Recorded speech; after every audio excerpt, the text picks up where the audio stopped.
नमस्कार दोस्तों, बहुत स्वागत आप सभी का। मैं हूं आपके साथ पंकज मिश्रा। दोस्तों, कहते हैं कि सपना एक देखोगे, मुश्किलें हजार आएगी। कि सपना एक देखोगे, मुश्किलें हजार आएगी, लेकिन वो मंजर बड़ा खूबसूरत होगा जब कामयाबी शोर मचाएगी। जी हां दोस्तों, जिंदगी के अंदर जब इंसान आगे बढ़ता है तो कई तरह की परेशानियां आती है, लेकिन हमेशा याद रखिएगा विद्यार्थियों, यदि आपके कर्म में ईमानदारी है, यदि आपका मन पूरी तरह से प्रगाढ़ता से उस लक्ष्य को ध्यान में रखते हुए आपको हमेशा प्रेरित करता है, तो निश्चित मानिएगा कि आपको वो सफलता अवश्य मिलती है। और विद्यार्थियों, आज मैं आपका परिचय कराना चाहूंगा मेरे ऑफलाइन बैच के विद्यार्थी रवि कुमार चौधरी ने, जिन्होंने ऑफलाइन बैच के अंदर एडमिशन लिया सामान्य शिक्षा विभाग अर्थात माध्यमिक शिक्षा विभाग की भर्ती की तैयारी के लिए, ग्रेड सेकंड साइंस। लेकिन तैयारी करते करते ही बीच में संस्कृत शिक्षा विभाग की ग्रेड सेकंड आई और वहां पर उन्होंने उस परीक्षा के अंदर बहुत कम सीट, शुरुआत के अंदर 47 सीटें थी, बाद में बढ़कर 62 सीटें हुई। पूरे राजस्थान के अंदर इतनी कम सीटों पर भी तैयारी करते हुए अपने आप को सेलेक्ट कराया। आखिर क्या ऐसे तरीके हैं जो एक विद्यार्थी को अपनाने चाहिए ताकि वो सेलेक्ट हो जाए?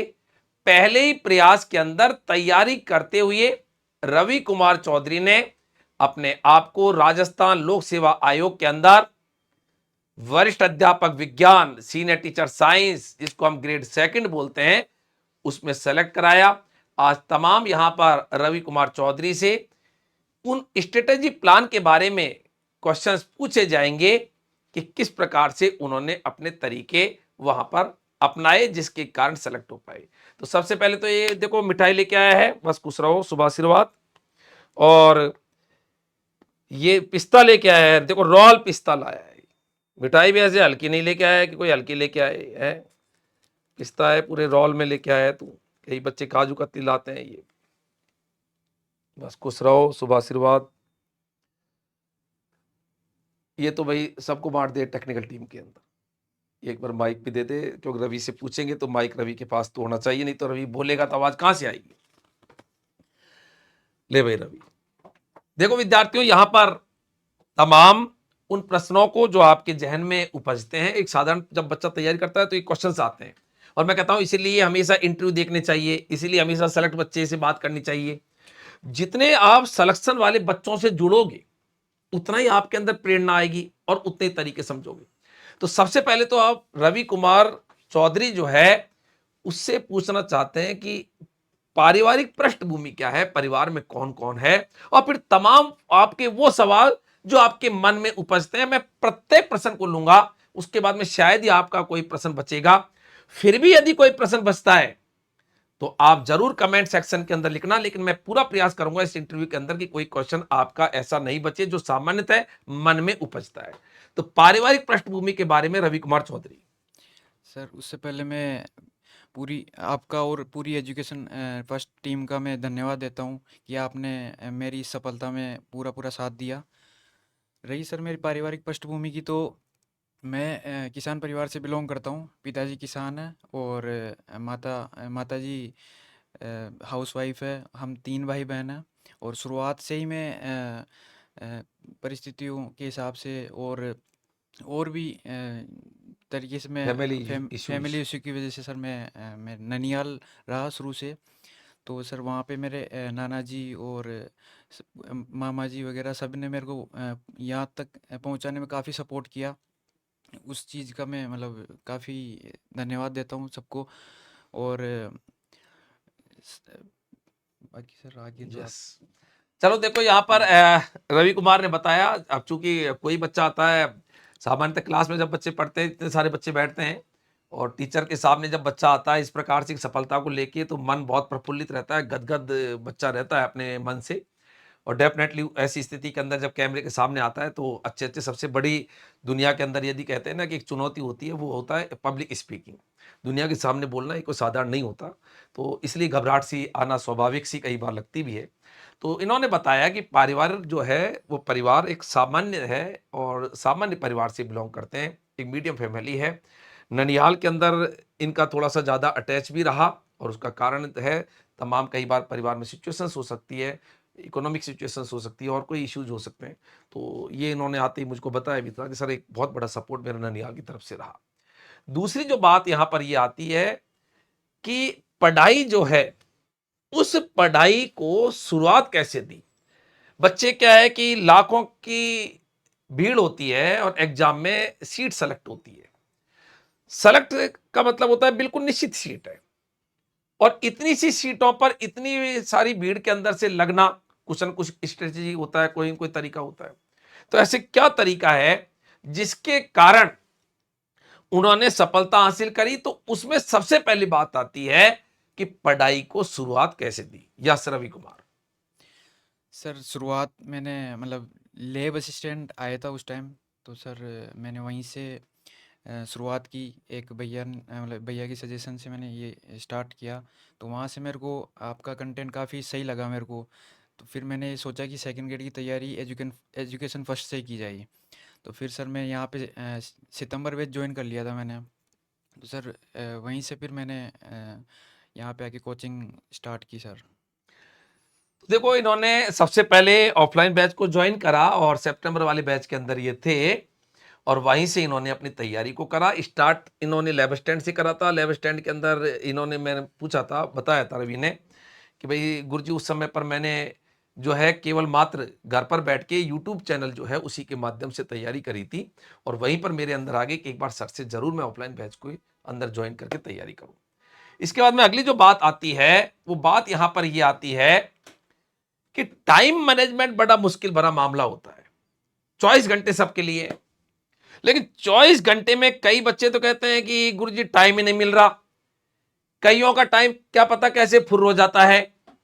कई उन 24 घंटे के अंदर पूरा काम करते हैं। ये केवल पढ़ाई में नहीं, हर जगह पर ही। आप जॉब भी करोगे तो कई तो ऐसे बावड़े रहते हैं, फिर भी उनके पास कोई फुर्सत नहीं है, और वो कुछ काम भी बहुत ज्यादा अच्छा नहीं कर पा रहे। और कई ये हर जगह जो है मैनेजमेंट इतना व्यवस्थित रखते हैं, समय का इतना अच्छा प्रबंधन रखते हैं, सब काम को ढंग से व्यवस्थित कर लेते हैं। परिवार भी संभल जाता है, ऑफिस भी संभल जाता है, और जो आप वहां पर कर रहे हो आगे बढ़ने के लिए वो भी। तो कुल मिला के यहां पर सबसे बड़ी बात है कि समय प्रबंधन एक विद्यार्थी के लिए क्या होना चाहिए। क्या इनके 24 घंटे के अंदर क्या एक टाइम मैनेजमेंट था, किस प्रकार से इन्होंने अपना टाइम टेबल बनाया। यस रवि कुमार चौधरी। सर यहाँ पे जब मैंने कोचिंग ज्वाइन की थी तो टाइम अपनी कोचिंग का 2 से 7:30 रहता था। तो सर मैं 1:30 बजे घर से रवाना होता था और यहाँ पे 2 बजे पहुँच जाता था। तो उसके बाद में जब क्लासेज ऊपर नीचे भी हो जाती थी कभी कभी, कि कभी 8 भी बज जाते थे, कभी जल्दी छूट जाती थी। और सर आप तो वैसे मतलब चक्री किए रखते थे, तो उससे अब हमको चक्री तो जरूरी है। ये बच्चा बोल रहा है बीच में, मैं बात को काट रहा हूँ कि चक्री रखते थे, तो यहाँ तो संडे की भी छुट्टी मैं तो रखता ही नहीं हूँ, इसलिए कि भाई पढ़ाई करो, बस यहाँ आ गया तो बस पढ़ना ही पढ़ना है, बस उसके बाद में सेलेक्ट ही होना है। यस आगे कंटिन्यू। सर उसके बाद में जब 8 बजे यहाँ से मतलब फ्री होता था तो वहाँ पे 8:30 तक पहुँचता था। तो सर 8:30 के बाद में मैं सब कामों से मतलब खाना वाना घर पे बात बात करके फिर उसके बाद में 10 बजे मैं जो जीके होती थी उसको मैं टाइम देता था। जीके में करंट अफेयर्स और जैसे कुछ कुछ भी, जैसे फ़ोन के अंदर फ़ोन भी थोड़ी बहुत देख लेता था। और और करंट अफेयर्स अखबार वगैरह ये सब मैं रात को ही देखता था। और उसके बाद में मैं लगभग 2 से 2.25 घंटे के करीब मैं जीके को टाइम देता था। तो उससे है ना मेरी कंटिन्यूटी बनी रही जीके में भी। और उसके बाद में जब सुबह उठता था 6 या 6:30 बजे उठ जाता था मैं। तो उसके बाद में 7 बजे से 9 बजे के बीच में मैं जो पहली की क्लास थी उसका मैं रिवीजन करता था। और उसके बाद जो दो जीके घंटे में सब्जेक्ट में। सर सब्जेक्ट के अंदर सब्जेक्ट में। सब्जेक्ट सुबह के टाइम में सर सब्जेक्ट को टाइम देता था। ओके। उसके बाद सर मैं 7 से 9 रिवीजन कर लेता था। उसके बाद जो आप जो सीट देते थे तो उसके 10-10 क्वेश्चन तीनों सब्जेक्ट के मैं मतलब रेगुलर करता था। तो उसमें मंथली अगर अपन 10 दिन भी अगर छोड़ दें, अगर कुछ इधर से उधर कुछ डिस्टर्ब हो जाए तो भी 20 दिनों में सर अपने 200 क्वेश्चन होते हैं। 200 क्वेश्चन पर सब्जेक्ट, मतलब 10-10 क्वेश्चन का टारगेट लिया था, 10 फिजिक्स में, 10 केमिस्ट्री में, 10 बायोलॉजी में डेली। अब 10 क्वेश्चन तो कोई ज्यादा नहीं है। 10-10 क्वेश्चन है, ये कह रहा है महीने में यदि 20 दिन भी है तो एक सब्जेक्ट के 200 क्वेश्चन हो गए। बहुत बड़ी बात इसने रवि ने बताई है, एक बहुत बेहतरीन चीज, जिसमें जनरली बच्चे क्या है क्वेश्चन शीट्स में सोचते हैं कि अरे इतने सारे क्वेश्चन है कैसे करेंगे, लेकिन एक महीने में 200 क्वेश्चन, मतलब कैसे आप इजीली आगे बढ़ रहे हो, ये बहुत ही एक बेहतरीन एक रणनीति का हिस्सा। शाबाश, यस। उसके बाद सर जो टेस्ट पेपर होते थे, हर 15 दिन में टेस्ट पेपर होते थे अपने, तो मैं उनको रेगुलर अटेंड करता था। और उसमें जो सॉल्यूशन सर करवाते थे तो उसका भी मैं पूरा देखता था। तो उससे भी मेरे को काफ़ी हेल्प मिली, जिससे मैं कंटिन्यू रहा, कि मतलब एग्ज़ाम का जो फोबिया होता है वो सब सर ख़त्म हो गया, कि कैसे क्या करेंगे, लास्ट डे जो फोबिया रहता है वो सब ख़त्म हो गया सर। ऐसे। देखो, इन्होंने बताया कि एक तो सुबह के समय पर सेकंड पेपर अर्थात सब्जेक्ट को देता था ये, उसके बाद में ऑफलाइन बैच को ज्वाइन कर लेता था, एंड देन उसके बाद में ये शाम के टाइम पर जब फ्री होते थे उसके बाद में जीके पढ़ते थे।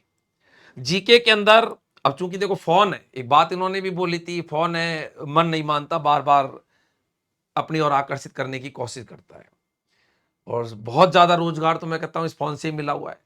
इसलिए मैं कई बार कहता हूँ ये 1.5 GB ने सबको रोजगार दे दिया, किसी के पास कोई फुर्सत नहीं है, सब देखते रहते हैं, कोई बेरोजगार है ही नहीं।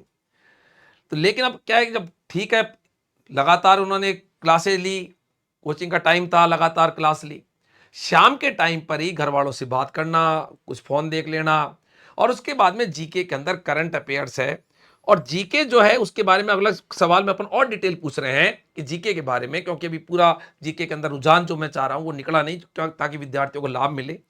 तो शाम के टाइम का मतलब रात के समय पर ये जीके पढ़ते थे, 2 ढाई 3 घंटे जो भी इनके पास समय था। सुबह के टाइम पे सब्जेक्ट में एक दिन पहले पढ़ाया वो, प्लस प्रत्येक सब्जेक्ट में 10-10 सवाल डेली करना। तो ये आप अपने वास्तविकता में रणनीति का हिस्सा बना लो, अपनी डायरी में लिख लो। ये नहीं कि इंटरव्यू देख लिया, इंटरव्यू देखने से आप उसको पूरी तरह से क्या सीखे और उसको क्रियान्वित कैसे करें उसमें लग जाओ आप। अगली जो बात यहां पर यह आती है कि बच्चों के दिमाग में यह भी एक सवाल है कि कितने यहां पर मार्क्स आए। तो 2 पेपर होते हैं ग्रेड सेकंड के अंदर, पहला पेपर होता है, दूसरा पेपर होता है। पहला पेपर 200 अंक का होता है, दूसरा पेपर 300 अंक का होता है, टोटल मिला के 500 अंक का होता है। अब यहां पर जो आपके 500 अंक का जो पेपर होता है, उस 500 अंक के पेपर में सब्जेक्ट होता है 300 अंक का, 200 अंक का तुम्हारे जीके होता है, 100 सवाल जीके के अंदर जी आते हैं। सर। मतलब 100 नंबर का 100 सवाल आते दो हैं, 200 नंबर का हो गया। 200 नंबर के। आरपीएससी का एक सवाल 2 नंबर का है। तो कुल मिला के सवाल आएंगे पहले पेपर में 100, लेकिन अंक हो गए 200 के। 200 अंक का पेपर हो गया पहला जीके का, और सेकंड पेपर जो अपना सब्जेक्ट का है उसके अंदर 150 सवाल आएंगे, वो 300 अंक का पेपर होता है। तो कुल मिला के 500 अंक टोटल होते हैं। 500 में ये ध्यान रखना, मैं यहां पर इंटरव्यू में साथ के साथ ये बात भी बता देता हूं, दोनों सब्जेक्ट में सेपरेटली एक मिनिमम जो आपकी कैटेगरी है उसके अनुसार मिनिमम पासिंग मार्क्स जरूरी है।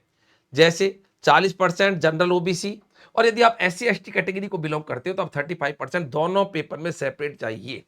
अब बात यहां पर जो मैं पूछना चाह रहा हूं कि मार्क्स कितने कितने आए इनके, इन्होंने राजस्थान के अंदर इस संस्कृत डिपार्टमेंट के अंदर ग्रेड सेकंड में ऑल राजस्थान 28वीं रैंक प्राप्त करी है रवि कुमार चौधरी। तो यहां पर कितने मार्क्स इनके आए, पहले पेपर में कितने आए, दूसरे पेपर में कितने आए? यस रवि। जी सर, मैंने टोटल स्कोर मेरा 258 का था। उसके अंदर मैंने पार्ट मतलब जो पार्ट फर्स्ट पेपर जो रहता है अपने जीके का, उसके अंदर मेरे 92 स्कोर था। और जो अपना सब्जेक्ट का पेपर था उसमें 166 का स्कोर था। तो जो प्रथम आंसर की थी आरपीएससी की, उसके अनुसार मेरे 258 बने। और अभी हो सकता है ऊपर भी हो जाए। तो देखो, अभी प्रारंभिक आंसर की आती है, उसके बाद में रिजल्ट फाइनल आ जाता है, देन फाइनल आंसर की लेट आती है। नॉलेज होनी चाहिए, प्रत्येक चीज पता होना चाहिए, तैयारी कर रहे थे पता नहीं, पता ही नहीं है कब क्या होता है। तो प्रारंभिक आंसर की से इनके जो स्कोर आ रहा था, कितने आ रहे थे? 200, 258 सर। 258 आ रहे थे।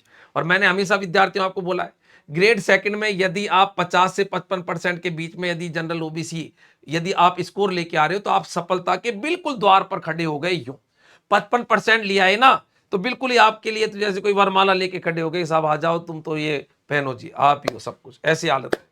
तो यहां पर हमेशा यही रहता है, सीटें इतनी कम थी संस्कृत डिपार्टमेंट में, लेकिन देखो फिर भी कट ऑफ उतनी गई थी। आप सोचो इतनी कम सीटों पे तो कट ऑफ ज्यादा जानी चाहिए थी ना, लेकिन नहीं गई ना। और मैंने हमेशा संस्कृत डिपार्टमेंट की मैराथन क्लासेस ली थी, उसमें भी यही बात को बोला था, हर मैराथन में यही बोला था, हर क्लास में यही बोलता हूँ, यूट्यूब पर कभी भी लाइव सेशन में यही बात बोलता हूँ।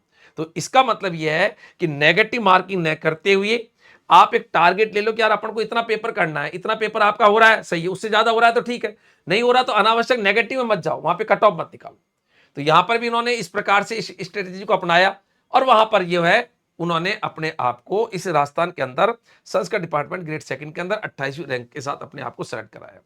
अगली जो बात आती है वो बात यहां पर ये है कि जीके जो है ये सामान्य ज्ञान है, इसका कोई ओड़ तोड़ नहीं है। जैसे अपन बोलते हैं न्यूटन के गति के नियम, तो गति के नियम तो 3 ही है, 3 पढ़ लो। लेकिन जीके में कैसे पढ़े? हाँ, जीके में कुछ ऐसा है जो रेस्ट्रिक्शन है, जैसे भारत का संविधान है, अब ये क्या बहुत बड़ा नहीं हो सकता, ये फिक्स है।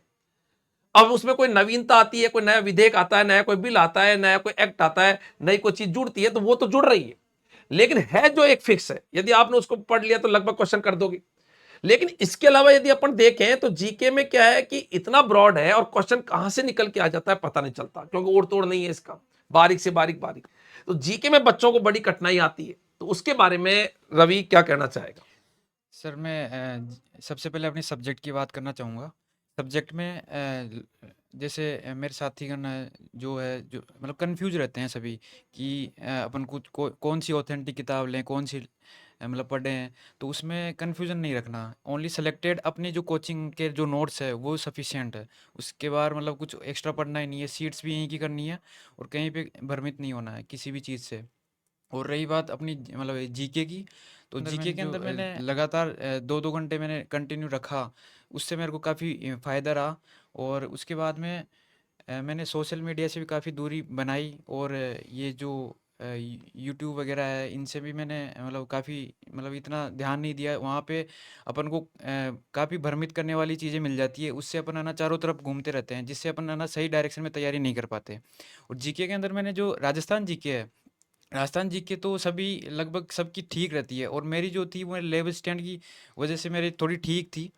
तो उसके बाद जो अपनी इंडियन ज्योग्राफी और वर्ल्ड ज्योग्राफी है, इंडियन और वर्ल्ड ज्योग्राफी के अंदर अपन को करंट से एक तो अपडेट रहना है कंटिन्यू, और उससे ना जो लिंक लिंक वाले क्वेश्चन है उनको अपन को लिंक करके पढ़ना है। और साथ में जो इनके इंडिया और वर्ल्ड ज्योग्राफी के जो क्वेश्चन है उनको अपन को साथ में हल करते हुए चलना है, जो मतलब पुराने पैटर्न को ध्यान में रखते हुए। तो इस तरह से सर मैंने मतलब बिना कहीं मतलब कुछ करे। तो इसमें जीके में जैसे बहुत बड़ा होता है जीके का पोर्शन, तो जी क्या सर। इसमें कुछ छोड़ना चाहिए, क्या करना चाहिए, मतलब क्या है इसमें? भाई सर बच्चे बड़ा जीके में बहुत बबंडर जीके जीके करते हैं कई, तो उसमें क्या है जैसे? सर जीके का ऐसा है कि अपन को जैसे 100 में से मतलब 75% तो अपन को मतलब अटेम्प्ट करना ही चाहिए। बाकी के जो मतलब 25% रहता है, 25% में से भी मैं ऐसे मानता हूँ कि 5% जो हार्ड हार्ड टॉपिक है जो अपन को बिल्कुल लग रहे हैं उनको लीव कर दो। बाकी 95% अपना जो सिलेबस है उसको कवर करके जाओ। बाकी मतलब कुछ भी जैसे फैक्चुअल क्वेश्चन है अपन लास्ट में कुछ देख लेते हैं, लास्ट की तैयारी भी काफ़ी काम आती है, तो लास्ट में कुछ क्वेश्चन देख के चले जाते हैं, तो वो क्वेश्चन वहीं का मतलब जो का तो वहीं पर आ जाता है, तो उससे भी अपन को काफ़ी हेल्प मिलती है। तो देखो इन्होंने एक तो बताई कि चूंकि जीके ब्रॉड है, 75% हिस्सा तो जीके का यदि आप थोड़ा सा सिलेबस लेके बैठोगे और यदि उसका एनालिसिस करोगे तो 75% तो ऐसा लगेगा कि इसको आप कर लोगे।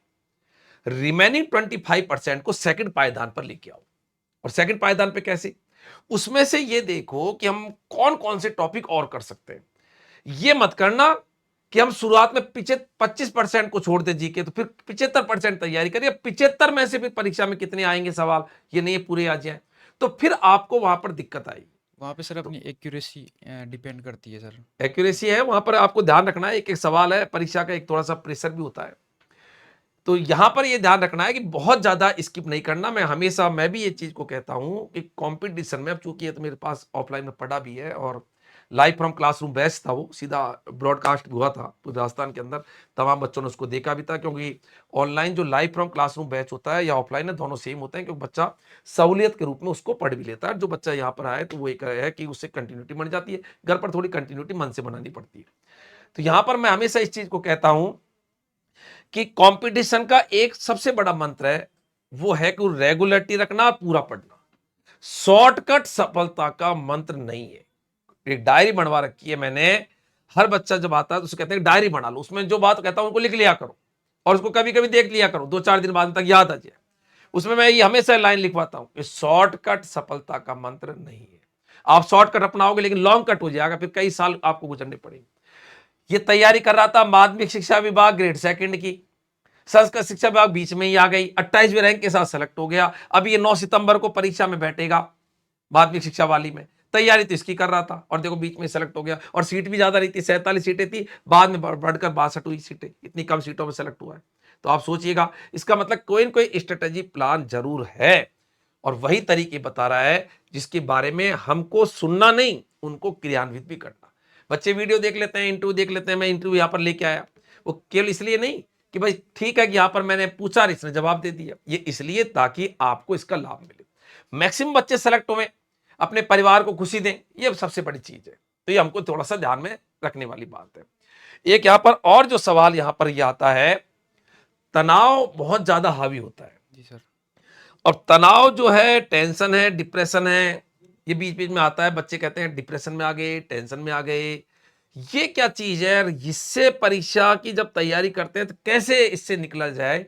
क्या एक तरीका है जिससे कि हम इससे उभरें? तो ये इसके बारे में रवि क्या कहना चाहेगा? सर मेरा व्यक्तिगत तरीका ये है कि जिस मतलब कम से कम चीज़ों के मतलब दूसरी चीज़ों के कांटेक्ट में आओ, मतलब कि जो चीज़ें आपको भ्रमित कर रही है उन चीज़ों से कम कांटेक्ट में आओ। लास्ट के टाइम बस अपने मैटर पे ध्यान दो और उसी को बार बार रिवाइज करें ताकि कॉन्फिडेंस इंक्रीज होए। और बाकी लास्ट के मतलब एग्ज़ाम के दिन आप नेगेटिव कम करने की सोचें और नेगेटिव पे काफ़ी ध्यान दें, क्योंकि नेगेटिव बचने से भी काफ़ी का मतलब सिलेक्शन हो जाते हैं। तो ऐसा है सर।